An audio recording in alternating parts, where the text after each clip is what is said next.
سے ایک جٹ ہو کے ہاؤس نے اس بات پہ بات یہاں پہ رکھی ہے۔ میں سارے چاہے وہ اس طرح کے آنریبل ممبرس ہیں، یہاں کے آنریبل ممبرس ہیں، ان کا شکریہ ادا کرنا چاہتی ہوں، کیونکہ یہ جو حادثہ ہوا ہے اس دن قادسانی ڈاکٹر فاروق عبداللہ صاحب کے ساتھ، سب سے پہلے سب نے یہاں پہ کہا ہے کہ قادسانی ڈاکٹر فاروق عبداللہ صاحب اتنے قداور لیڈر ہیں، ان کا کوئی مقابلہ نہیں ہے۔ اور جب وہ شادی میں گئے وہاں پہ اس وقت سیکیورٹی کیوں نہیں تھی، اور یہ حادثہ جو ہوا ہے میں سمجھتی ہوں کہ اللہ کا لاکھ لاکھ شکر ہے کہ اس حادثے میں قادسانی ڈاکٹر فاروق عبداللہ صاحب بچ گئے، کیونکہ اللہ کو ان کو بچانا تھا۔ جس طرح کی کوشش کی گئی تھی تو شاید اگر گولی چل جاتی تو ناممکن تھا بچنا، لیکن اللہ تعالیٰ نے ان کو بچایا۔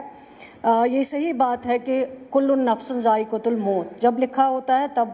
انسان کو موت آئے گی، اس میں کوئی روک نہیں سکتا ہے۔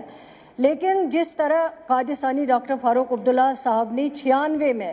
ایک آگ میں کود کے، جب یہاں نام نہیں لیتے تھے لوگ، جب ڈر جاتے تھے،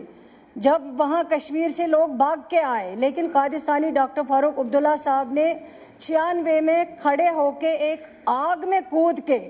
خود کئی بار مائن بلاسٹوں میں ڈاکٹر فاروق عبداللہ صاحب بچے، ان کی جان کئی بار کئی اٹیکس میں بچ گئی، اللہ نے بچائی ہیں۔ لیکن میں سمجھتی ہوں ہزاروں کی تعداد میں انہوں نے اپنے ورکرز، اپنے لیڈرز جو اس ہاؤس کے لیڈر رہے ہیں، جن کو شہید کیا گیا ہے، اس کے باوجود قادسانی ڈاکٹر فاروق عبداللہ صاحب کے ساتھ اس طرح کا انسیڈنٹ ہونا، میں سمجھتی ہوں اس کے لیے جتنا بھی دکھ کیا جائے، جتنا بھی کنڈیم کیا جائے وہ کم ہے۔ اور اس وقت اگر وہاں پہ پولیس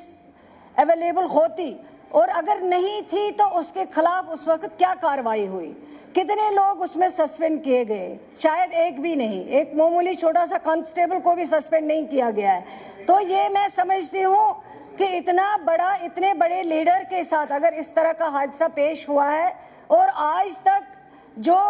ایجنسیز ہیں، جو پولیس ڈپارٹمنٹ ہے، ہوم ڈپارٹمنٹ ہے، وہ اس طرح خاموشی اختیار کیے ہوئے ہیں، تو مجھے لگتا ہے یہ ٹھیک بات نہیں ہے۔ اگر اتنے قداور شخصیت کے ساتھ اس طرح کا حادثہ ہوا ہے تو آج تک انویسٹیگیشن میں جو بھی رپورٹ ہے وہ سامنے آنی چاہیے، بلکہ پورے اس ہاؤس کے سامنے آنی چاہیے، تاکہ اس طرح کے حادثے جو ہیں آگے پیش نہ آئے جموں کشمیر میں۔ آج یہ اگر قادسانی ڈاکٹر فاروق عبداللہ صاحب سیف نہیں ہے تو اس ہاؤس میں پھر آپ بتائیے جموں کشمیر میں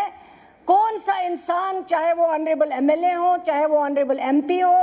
چاہے وہ کسی اور عہدے پہ ہیں، کون انسان پھر سیف ہے؟ تو اس لیے میں سمجھتی ہوں کہ اس کی تحقیقات سر آپ کی طرف سے بھی ڈائریکشن جانی چاہیے، انویسٹیگیشن جلد سے جلد ہونا چاہیے، اور انویسٹیگیشن کے بعد ہمیں پتہ چلنا چاہیے کہ یہ حادثہ کیوں پیش آیا، اور آئندہ سے اس طرح کے حادثات جو ہے پیش نہیں آنے چاہیے۔ اگر آج تک میں کہتی ہوں کوئی ہندوستان کا اگر کوئی بھی یہاں پہ ویل وشر ہے وہ قادسانی ڈاکٹر فاروق عبداللہ صاحب ہے۔ 96 میں اگر کسی نے